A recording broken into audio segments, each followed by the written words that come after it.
I lost my father in the first wave of killings, and so I became a refugee when I was barely 1 year old. The community that I knew as I grew up was the community of refugees. We became aware that we were indeed people who had been denied rights. Every day in the life of a refugee is a painful reminder of what it is that you've lost.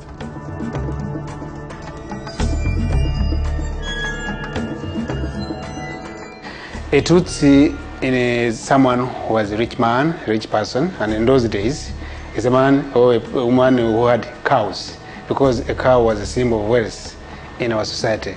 A person who had cows and lost them became poor and therefore became Hutu.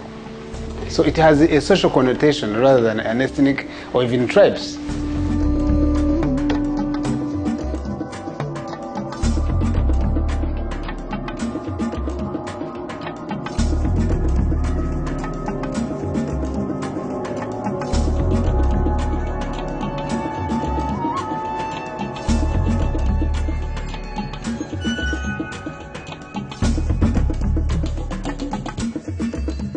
After 1 million people were killed, we had hospitals destroyed, we had roads destroyed, we had the banks looted, we had all the government vehicles taken.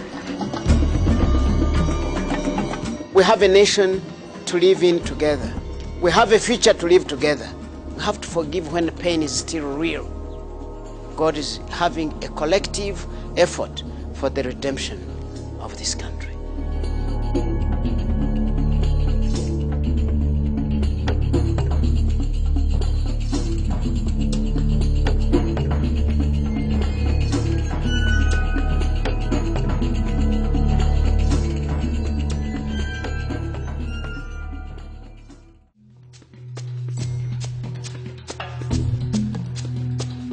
This is a country that has a very rich culture of being Rwandan, and that has been the case for so many centuries. The divisions developed during the colonial days and a number of years after colonialism. And this brought in a division in our society. In the whole period of the 60s, the 70s, the 80s, indeed, massive massacres became a distinguishing characteristic of this country. People always obey the government, so whatever the government says, they obey, whether good or bad sometimes. If they didn't kill, they would be indifferent, and therefore they would be killed. Actually, if you didn't kill, you would be the first to be killed. But the others also who killed because they knew there was no problem with killing, because they had seen it in 1950s, 60s, and 70s. They killed, and there was nobody brought to justice. Immediately after the genocide, I found dead bodies in Kigali, the whole country. Most of the people were in exile, they had run away. Most of the people were in fear, dead bodies all over the place. Government, ministries were not functioning properly. The people that work in most of those institutions, most of them had died, also others had run away. We're barely 10 years from over 1 million people being slaughtered in less than 100 days. It's staggering. It's absolutely staggering. Some people that you talk to, they have as many as 100 family members who were slaughtered. And then you meet them and they have that openness and that innocence. Unbelievable. But at no time did we lose hope and simply succumb to the temptation of saying, look, everything is lost. We simply cannot make it. We've made a number of steps in the area of rebuilding the country since 1994 when that tragedy occurred. And I think in the last 9 years we have made quite some progress. We can say now the country is stable, the people are happy to be back together and working together to rebuild the country. Rwanda has been very surprising to me. I was coming into this trip with the expectation I've seen not only great despair, but great poverty. The surprise that I have seen is the pride of the people. The pride of the people is not only in the clothing, their smiles. I've yet to see a bit of trash anywhere on the land. My vision for Rwanda is to really have Rwanda stop surviving and start living. It's been too long. This country has suffered long enough.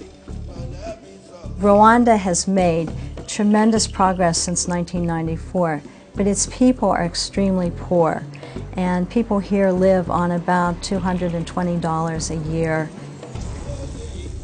We have over 400,000 orphans due to AIDS.